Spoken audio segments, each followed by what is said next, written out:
हाय दोस्तों, नमस्कार। आप सभी का मेरे चैनल में स्वागत है। आज हम बात करेंगे एक्सेल इंडस्ट्रीज़ लिमिटेड की, जिसके अंदर अगर आप ओवरऑल देखने की कोशिश करें तो यहाँ पर 76% तक के रिटर्न आपको एक साल के अंदर यहाँ निकलते हुए दिखाई दे रहे हैं। हालांकि अभी इसके ऊपर जो एचडीएफसी सिक्योरिटीज़ ने अपनी नई जो बाइंग के लिए इसके अंदर रिकमेंडेशन दी, वो बहुत ही ज़बरदस्त आती हुई दिखाई दी है। अगर मैं ओवरऑल इसके छोटे से टाइम फ्रेम को अगर यहाँ कैप्चर करने की कोशिश करूँ, जो मैं ज़रूर करके दिखाऊंगा इस तरह से कि आपको एक महीने के अंदर इस शेयर के अंदर जो आप अच्छी तरीके से देख सकते किस हिसाब से 67% तक के रिटर्न निकलते हुए आ रहे हैं। एक्सेल इंडस्ट्रीज़ लिमिटेड के अंदर 67% तक के रिटर्न, ये केमिकल सेक्टर का वो शेयर जिसके अंदर गिरावट में भी इतनी ज़्यादा तेज़ी है कि आप देख कर हैरान रह जाएंगे। तो डेफिनेटली आज इसके ऊपर हम विस्तार से बात करेंगे। एक्सेल इंडस्ट्रीज़ करती क्या है, किस तरह से रेवेन्यू जनरेट करती हुई आ रही है ये कंपनी, और जानेंगे कि कितनी ग्रोथ है इस कंपनी के अंदर, ताकि आप भी इसके अंदर लगा सके अपना दाव। तो सबसे पहले मैं आपको इसके ऊपर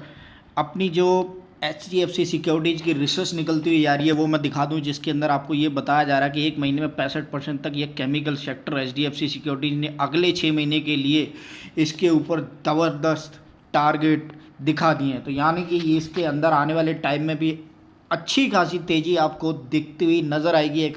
एक्सेल इंडस्ट्रीज़ के ऊपर, और आप ये समझ सकते हैं कि हाँ, तेज़ी तो आने वाली है, तो लपकने का इंतज़ार क्यों है।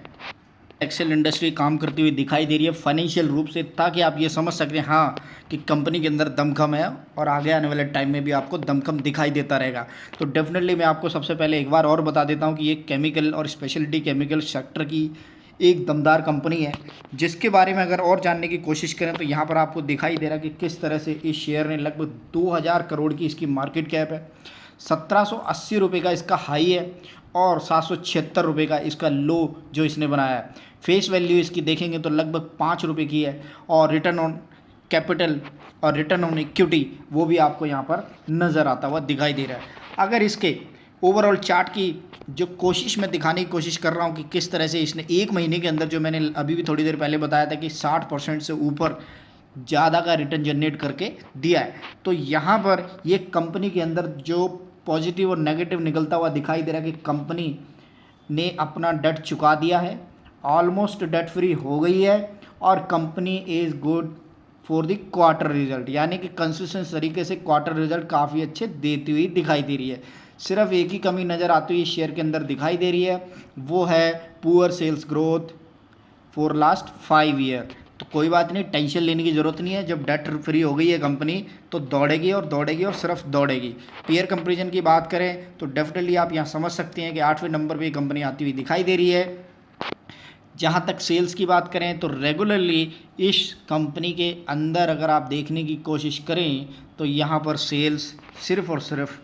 बढ़ती हुई नज़र आ रही है। यहाँ पिछले क्वार्टर से जो अगर मैं दिखाने की कोशिश कर रहा हूँ और अगर देख रहे हैं तो काफ़ी अच्छी चीज़ यहाँ पर एक चीज़ नज़र आती हुई दिखाई दे रही है कि किस तरह से इसके जो क्वार्टरली सेल ग्रोथ है वो बहुत ही बढ़िया नज़र आती हुई दिखाई दी है। पिछले 1 2 3 4 5 6 7 8 क्वार्टर से तो बहुत ही दमदार। और अगर ऑपरेटिंग प्रॉफिट की बात करें या फिर नेट प्रॉफिट की बात करें तो यहाँ पर ये देखिए किस तरह से रेगुलर यहाँ पर भी ग्रोथ बनती हुई दिखाई दी है। हालांकि यहाँ पर थोड़ा ज़्यादा सरप्राइज़ मिलता हुआ दिखाई दिया है कि नेट प्रॉफिट लगभग 78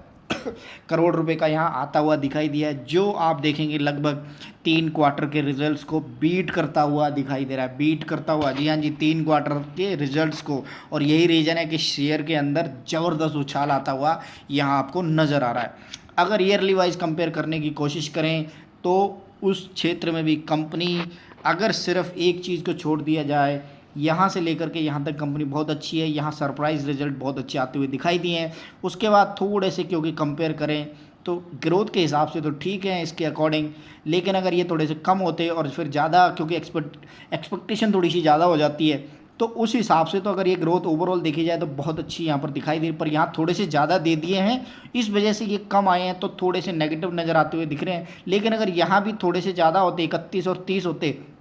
तो मैं समझ सकता था बहुत अच्छी सी रैली बनती हुई दिखाई दे रही है। लेकिन टिल डेट की बात करें, जी हाँ जी, टिल डेट की बात करें तो यहाँ पर बहुत अच्छे रिजल्ट इन दोनों को कंपैरिजन में काफ़ी अच्छे टिल डेट में आते हुए दिखाई दे रहे हैं ऑपरेटिंग प्रॉफिट के अंदर। तो कंपनी के अंदर देखेंगे तो मैं यही कहना चाहूँगा कि एकदम से झटका मारती हुई कंपनी है, देती है तो बहुत छप्पड़ फाड़ के देती है अगर इन दोनों को कंपेयर करें तो। और बीच में थोड़ा सा रिटर्न के मामले में अगर नेट प्रॉफिट तो कंसिस्टेंट परफॉर्मेंस तो आ रही है, लेकिन कई बार थोड़े से बहुत ज़्यादा दे देती है और कई बार थोड़े से कम दे देती है, जैसे कि अगर इन दोनों को कंपेयर किया जाए तो डेफिनेटली कंपनी की ग्रोथ है, सेल तो ज़्यादा भी हो सकती है, थोड़ी कम भी हो सकती है, लेकिन जब डेट फ्री हो गई है तो आप समझ जाइएगा कि अब तो डेट चुक गया है और शेयर भागेगा। जी हाँ जी, भागेगा, क्यों नहीं भागेगा, क्योंकि डेट तो चुका दिया है कंपनी ने और अब भागने की बारी है शेयर की।